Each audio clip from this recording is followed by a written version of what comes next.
99e catéchèse, le mariage, partie intégrante de la nouvelle économie sacramentelle. Mercredi dernier, nous avons parlé de l'héritage intégral de l'alliance avec Dieu et de la grâce unie originairement à l'œuvre divine de la création. Faisait également partie de cet héritage intégral, comme il convient de le déduire, de l'Épître aux Éphésiens, chapitre 5, versets 22 à 33, le mariage comme sacrement primordial, institué dès l'origine, est lié au sacrement de la création, considéré globalement. Le caractère sacramental du mariage n'est pas seulement modèle et figure du sacrement de l'Église, mais constitue également une part essentielle du nouvel héritage. L'héritage du sacrement de la rédemption, dont l'Église a été gratifiée dans le Christ. Ici, il importe une fois de plus de se reporter aux paroles du Christ dans Matthieu 19, versets 3 à 9 et Marc 10, versets 5 à 9, où, répondant à la demande des pharisiens au sujet du mariage et de son caractère spécifique, Jésus se réfère uniquement, exclusivement, à l'institution originaire, à l'origine donc, par le Créateur. Réfléchissant sur la signification de cette réponse, à la lumière de l'Épître aux Éphésiens, en particulier chapitre 5, versets 22 à 33, nous pouvons conclure à une relation double en un certain sens entre le mariage et tout l'ordre sacramentel qui, dans la Nouvelle Alliance, émerge de ce même sacrement de la rédemption.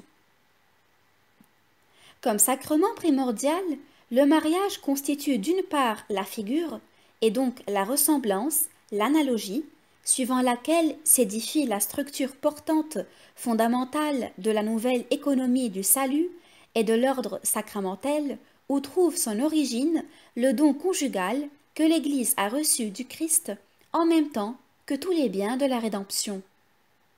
On pourrait dire, en reprenant les premières paroles de l'Épître aux Éphésiens, bénis par toutes sortes de bénédictions spirituelles. Éphésiens chapitre 1, verset 3. De cette manière, le mariage est, en tant que sacrement primordial, assumé et inséré dans la structure intégrale de la nouvelle économie sacramentelle issue de la rédemption sous forme de prototype. Dirais-je, le mariage est assumé et il est inséré à partir de ses bases mêmes. Dans son entretien avec les pharisiens, Matthieu 19, versets 3 à 9, le Christ lui-même reconfirme avant tout son existence. À bien réfléchir sur cette dimension, il faudrait conclure que tous les sacrements de la Nouvelle Alliance trouvent, en un certain sens, leur prototype dans le mariage en tant que sacrement primordial. Cela semble s'annoncer dans le passage classique déjà cité de l'Épître aux Éphésiens, comme nous le dirons encore bientôt. Toutefois, la relation du mariage avec tout l'ordre sacramentel, issu de la relation de l'Église avec les biens de la rédemption, ne se limite pas seulement à la dimension du modèle. Dans son entretien avec les pharisiens, Matthieu 19, le Christ non seulement confirme l'existence du mariage institué par le Créateur dès l'origine, mais le déclare aussi partie intégrante de la nouvelle économie sacramentelle, du nouvel ordre des signes salvifiques qui tire son origine du sacrement de la rédemption, de même que l'économie originaire est issue du sacrement de la création.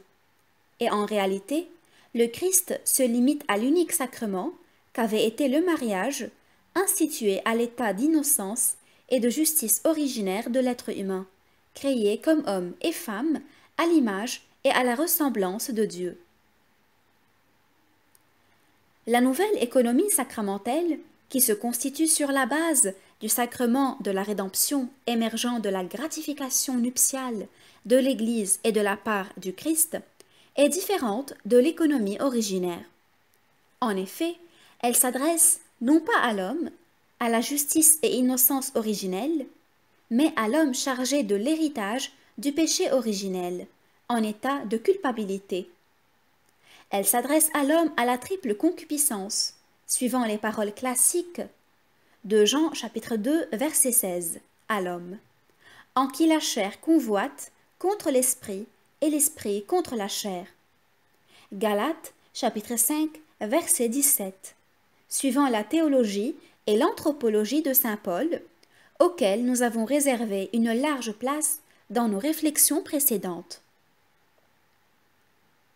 Ces considérations, basées sur une analyse approfondie de la signification de l'énoncé du Christ dans le sermon sur la montagne, au sujet du regard concupiscent en tant qu'adultère dans le cœur, préparent à comprendre le mariage comme partie intégrante du nouvel ordre sacramentel qui tire son origine du sacrement de la rédemption, c'est-à-dire de ce grand mystère qui, comme mystère du Christ et de l'Église, détermine le caractère sacramentel de l'Église elle-même.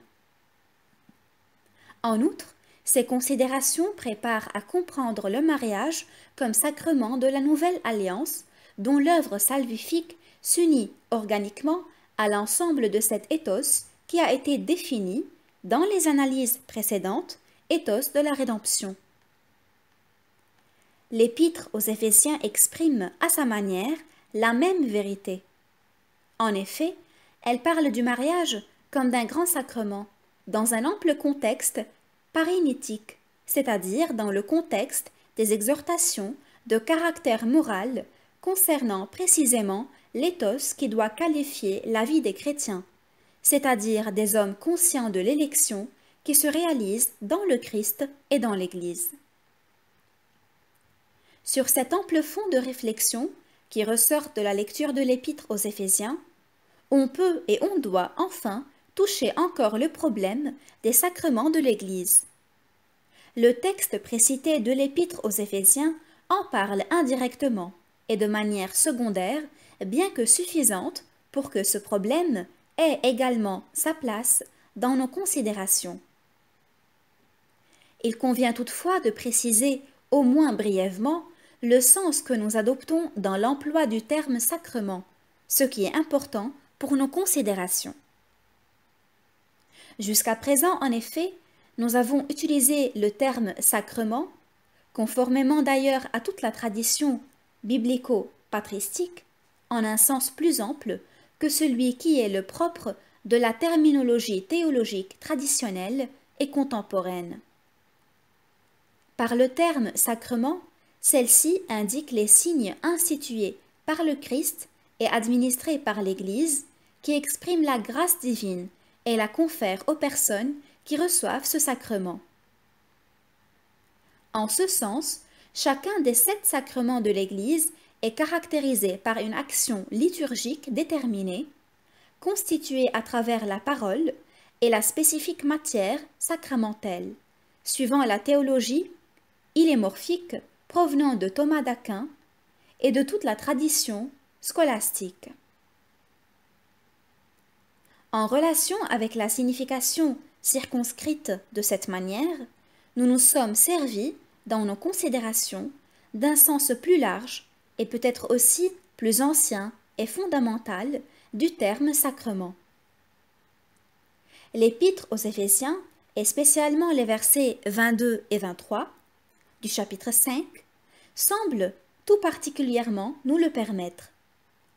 Ici, sacrement signifie le mystère de Dieu, caché depuis l'éternité, non pas toutefois dans un secret éternel, mais dans sa révélation et réalisation même. On a parlé encore en ce sens du sacrement de sa création et du sacrement de la rédemption. C'est sur la base du sacrement de la création qu'il faut comprendre le caractère sacramentel originaire du mariage, sacrement primordial.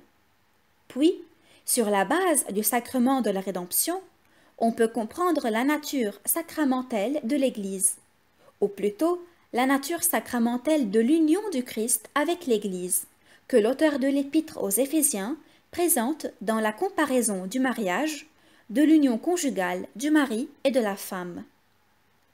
Une analyse attentive du texte démontre que dans ce cas, il ne s'agit pas seulement d'une comparaison au sens métaphorique, mais d'un renouvellement réel, ou d'une recréation, c'est-à-dire d'une nouvelle création, de ce qui constitue le contenu salvifique, en un certain sens, la substance salvifique du sacrement primordial.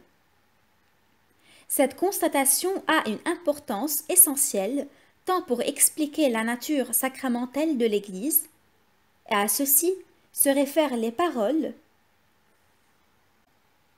très significatives de Lévitique 1, que pour comprendre le caractère sacramentel du mariage, entendu précisément comme un des sacrements de l'Église.